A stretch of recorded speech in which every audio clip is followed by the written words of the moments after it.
Welcome to this episode of Millennial Real Life Budget Review. Today we are taking a look at a daycare teacher who is spending half of her income on rent and she has debt. This is a mess. Let's get started.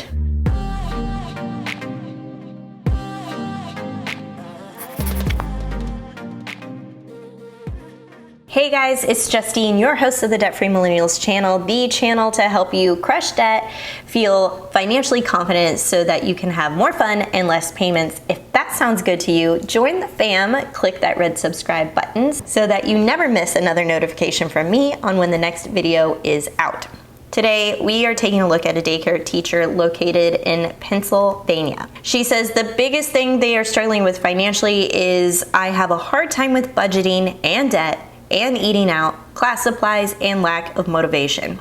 She says her top 2 to 3 financial goals are paying off debt, building the emergency fund, and a car savings account. I asked how much she has saved for an emergency fund, but she answered, it can be tough to prioritize saving, especially when there are things I want to do or buy. However, building an emergency fund is important. So we're going to go ahead and say that we're starting with a big goose egg for the emergency fund.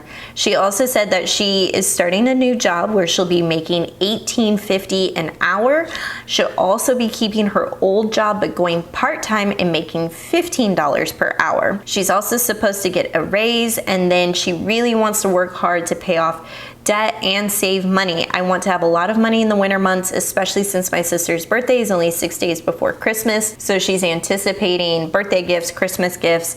Being financially secure is important to me, so I'm doing everything I can to achieve that goal. All right, well, let's go ahead and get inside of your budget and see how we can tweak things to hit those goals. The first thing that jumped out to me when I was opening up this budget is that she had planned $1,700 in income and her rent or mortgage payment is $850.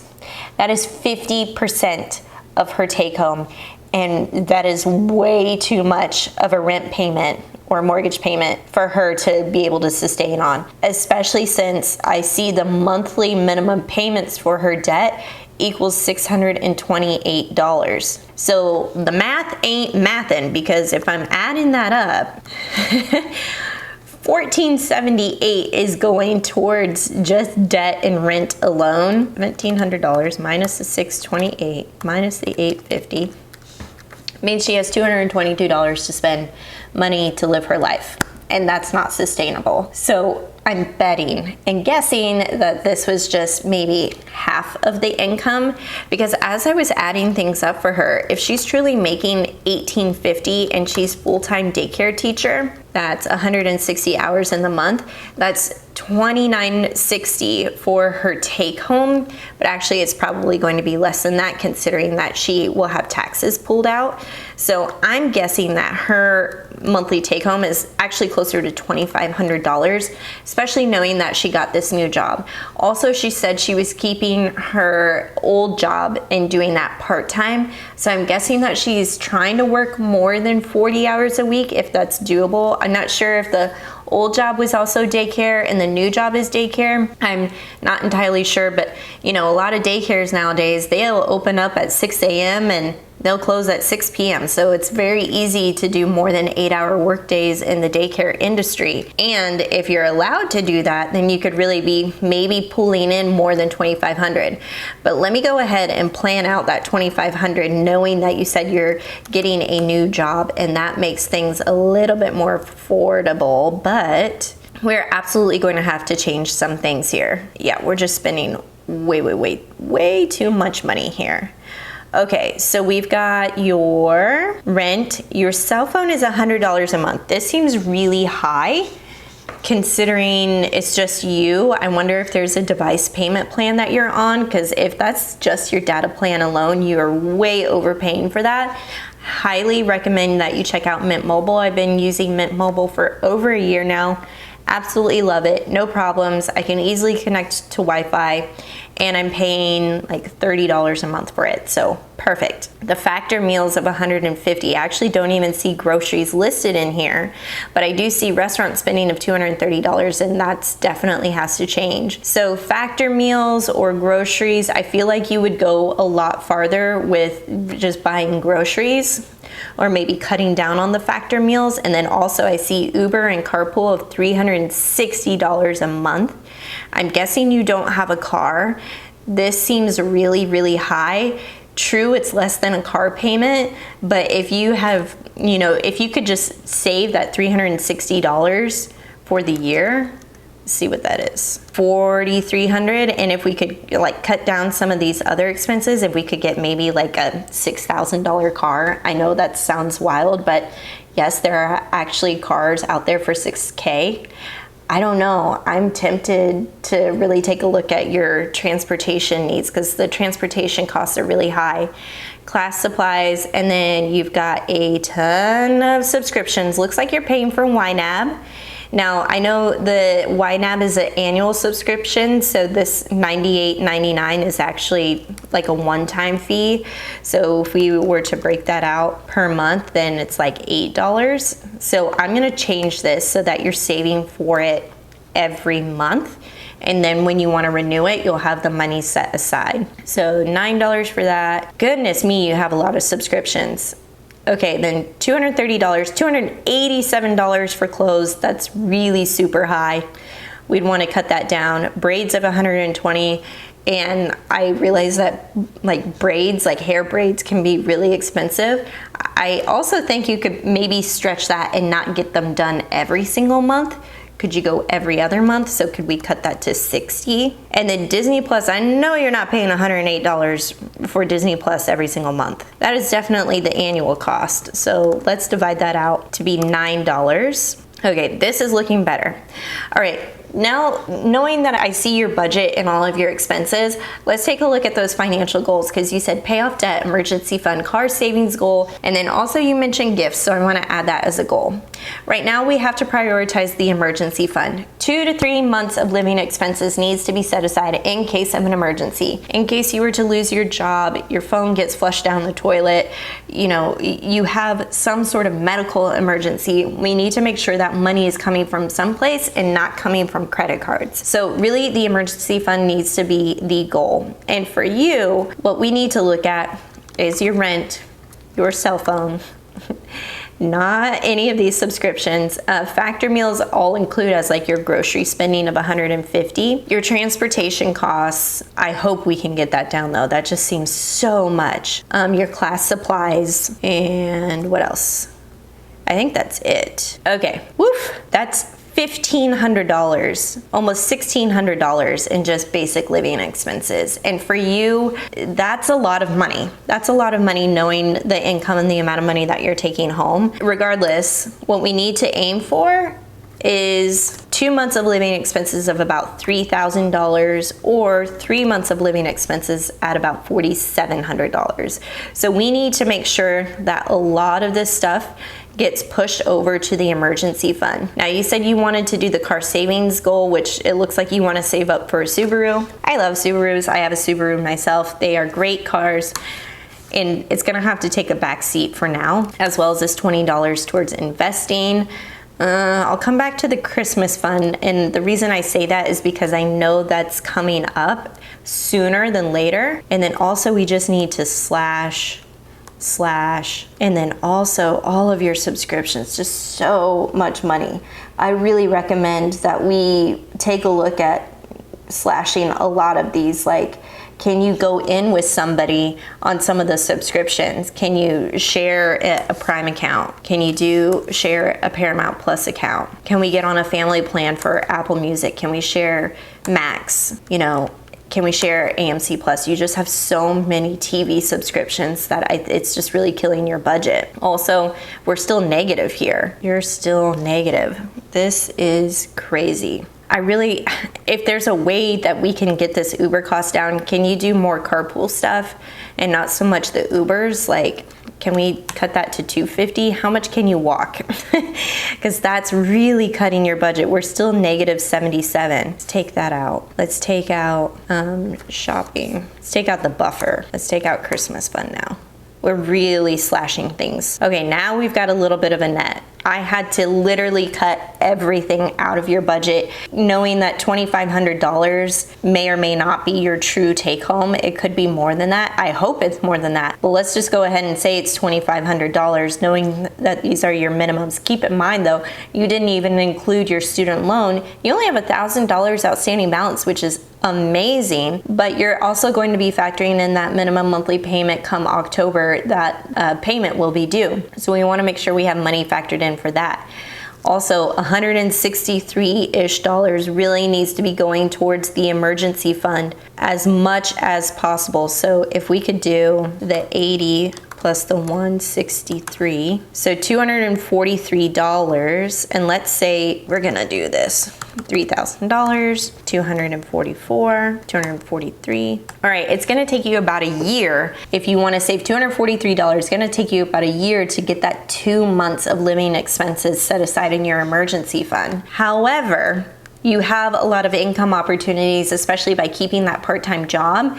If your income was reflective of having 2 jobs and you're really hustling out there and doing $2,900, and let's say that we could put more like $500 towards this goal, we would be making big progress. So then it would take you about 6 months to do this. So I would prioritize the emergency fund, 6 months to hit $3K at $500 per month. That is your starting point. We have to address our foundation of like our basic living needs. We as like a person, like our bodies need to be cared for. We need to have the lights on, food in the fridge.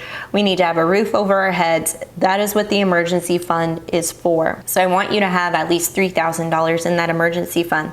It's gonna take you 6 months of work to do this. If you can do it faster, amazing. I want you to sprint towards that goal as quickly as possible. Then we can attack the debt. Once you hit 3K, and I'm gonna say 3K for you because I think that's going to help keep the momentum going, especially since you said lack of motivation. Then I want you to stop, zero out the emergency fund, and then I want you to start working on the debt payoff plan here. Now, I realize I slashed a lot of subscriptions for you. We just need to figure out a way that you can still incorporate those things, and I'm not above you sharing and having family accounts. I do it personally and I think it's awesome. So I think that's a way that you could cut some spending here. Restaurants, shopping, clothes, I've completely slashed. So we can definitely add, things back in, but it's gotta be really, really small, like $50, $75. It's gotta be really, really small because we need as much room to play with to put towards your debt-free journey. I still want you to have fun. I just want you to have fun within boundaries that feel good to you. Like I'm still giving you permission to spend on these things, but it's not derailing you from paying off the debt, which you said was a big priority for you. All right, so now we have more wiggle room to play with, and we're gonna go over to Vertex 42, which I love this tool. This is the debt reduction calculator, and you can see she has $628 in minimum payments. That's going to increase once she gets that student loan restart of the repayments in October, but we'll work with what we've got here. And so she's got a personal loan and 2 Capital One cards, both with really low interest rate. I'm very pleased to see that. And also the balances are really low too. So we've got $200, $369, $719. So this is gonna be fairly easy to knock out. If we can do the 628, let's say we go all in with like $1,000 with an initial snowball of 372, which you do have the money for, we can go ahead and take a look at how quickly it'll take to pay this off, which I love because look, even if we were attacking by highest interest rate first, it'll take you literally 1 month to pay off Capital One, 2 months to pay off Capital One number 2. You'll actually also pay off the personal loan in that same month, and then 3 months later, the student loan. So all in 3 months of your debt-free journey if you were to put $1,000 per month towards that. If you're making $2,900, that is doable for you, knowing that we slashed a lot of your subscriptions and really cut down on the fun money spending. We're gonna keep this as tight as possible because it's only 3 months. So 6 months for the emergency fund, pay off debt, 3 months at $1K per month, and then you're done. So this is a 9-month journey. You also mentioned the car savings goal, and that's where after you do the 9 months of the emergency fund or paying off the debt, that's when you can really go hard at the car savings goal. So then all of this would go away. This would go away. Then you have a lot of money to play with, and you can start adding in some more subscriptions and things.